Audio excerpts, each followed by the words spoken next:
Have you ever noticed that some people have a half moon on their thumbnail and others don't? Have you ever wondered if this small detail could have a deeper meaning? And are you among those who have it?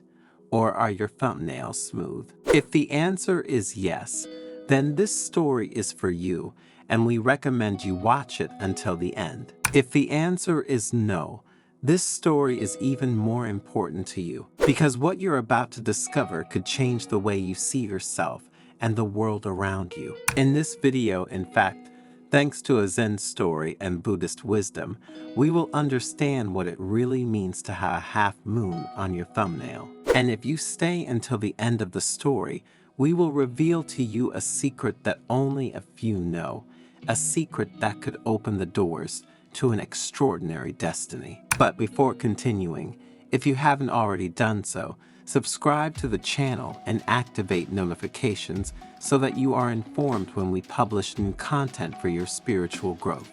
The sun, like an artist painting the sky, was creating a work of art with shades of orange, pink, and purple as it slowly descended behind the towering mountains that hug the Zen monastery. A group of pilgrims coming from every corner of Japan had gathered in the Zen garden, a place of peace and serenity, to listen to the teachings of the venerable monk Tanzen. Tanzen, with his long white beard caressing his chest and eyes shining with age-old wisdom, slowly approached the group, and, leaning on his wooden stick, he approached the pilgrims and looked them all in the eyes. His steps were slow and measured, as if every movement was an act of meditation.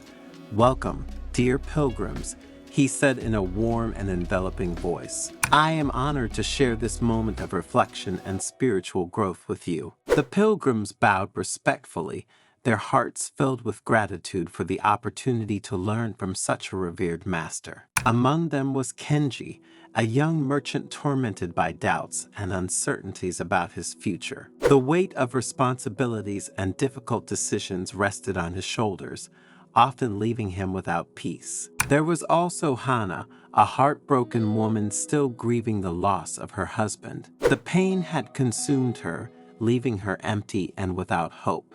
His days passed without any color. And then there was Hiroshi, an elderly retired samurai whose life had been dedicated to the service of his lord. Now, in the quiet of old age, he searched for a deeper meaning in his existence. "Master Tanzan," Kenji began, his voice trembling with emotion, "we have heard of the spiritual meaning of having a half moon on your thumbnail. Could you enlighten us on this mystery?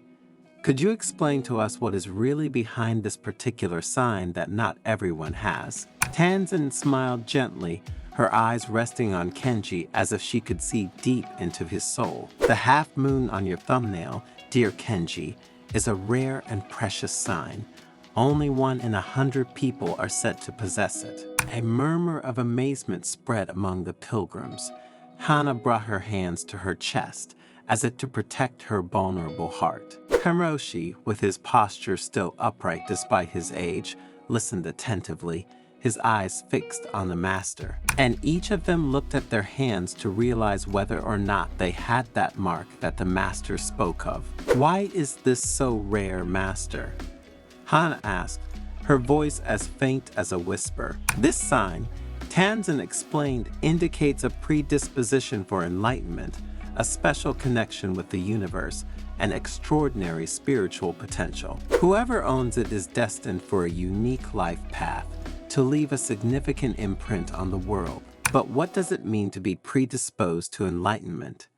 Hiroshi asked in his deep, raspy voice. Tanzen sat on a rock, smoothed by time, inviting pilgrims to do the same. "Enlightenment," he began, "is not a goal to be achieved, but an ongoing journey of growth and awareness. It is the realization of our true nature, the discovery of the inner peace and happiness that resides within each of us. And those who have the half moon on their thumb," Tanzen continued, "have a particular sensitivity to the subtle energies of the universe. Those signs are like spiritual antennas, capable of perceiving what escapes the senses of ordinary people. This sensitivity, he added, can manifest itself in different ways. Some may have powerful intuitions, like flashes of light that illuminate the path.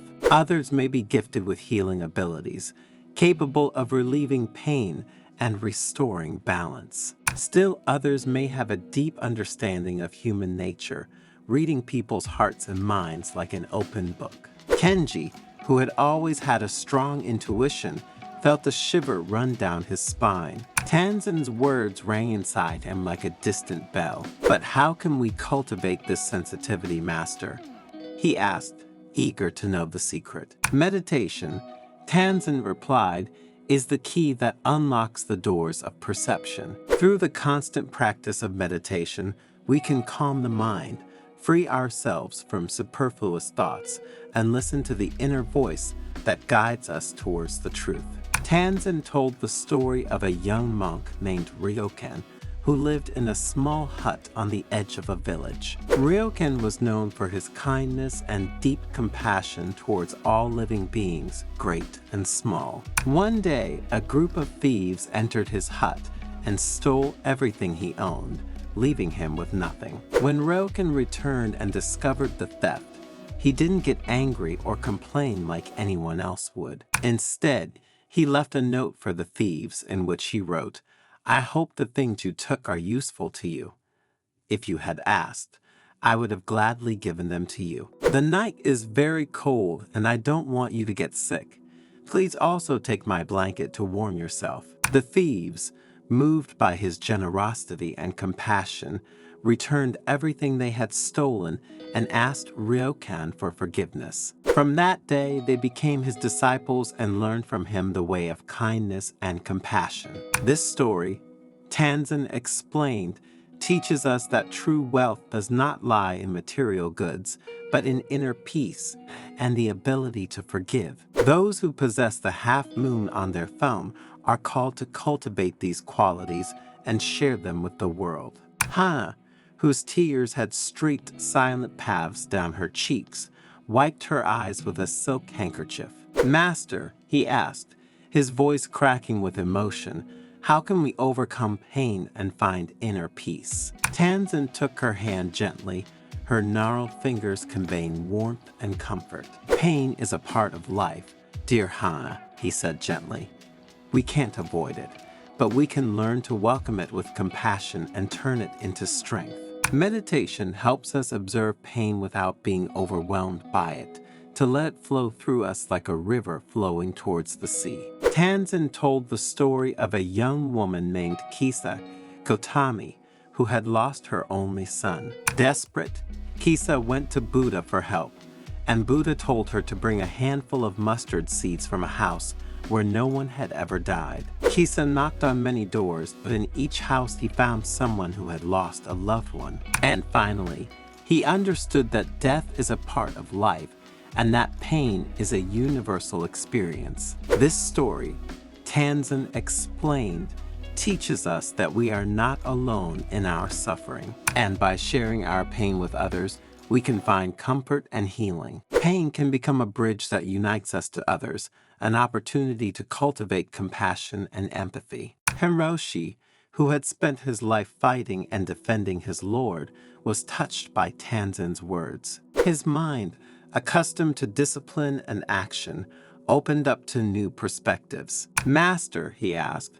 "how can we find deeper meaning in our lives now that our mission is accomplished and we have discovered that we have this mark on our thumb?" Tanzen replied, "Our true mission never ends, dear Hiroshi.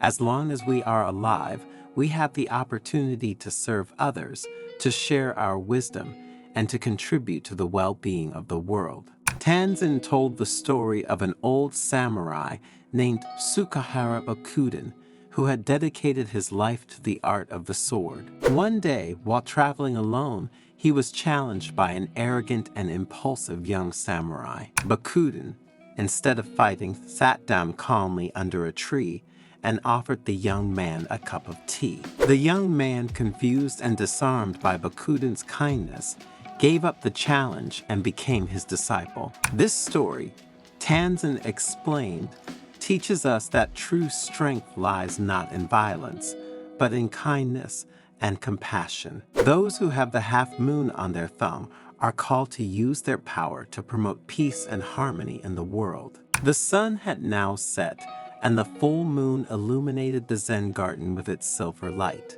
The pilgrims, inspired by Tanzen's teachings, felt full of hope and determination. They knew that their journey had just begun, and that the half moon on their thumbnail would guide them to a bright future. But there was still a secret to be revealed, a secret that Tanzen had promised to share with those who remained until the end. "Dear pilgrims," said Tanzen, slowly rising from the rock, "the half moon on the thumbnail is more than just a sign. It is a symbol of hope, a beacon of light in an often dark and confusing world. He who possesses this sign," he continued, "is called to be a guardian of the light, to spread compassion and wisdom wherever he goes. You are called to be leaders, but not in the traditional sense of the term. You are called to lead by example, to inspire others with your kindness, your integrity, and your inner strength.